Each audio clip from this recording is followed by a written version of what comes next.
يا الدنيا زي الدنيا.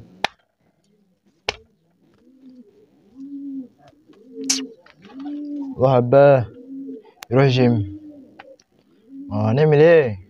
بس الفلوس يا ابني نروح جيم. الجيم يا ابني بيكبر العضلات، بيكبر كل حاجة،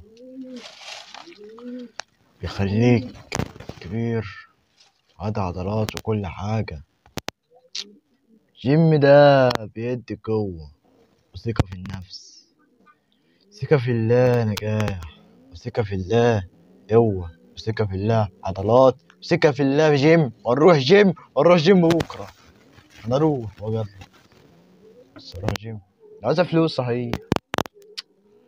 احنا هنعمل جيم هنا، أجيب شوية حاجات وأشيلهم وأعمل تدريب وكل حاجة. يلا نشوف الموضوع ده.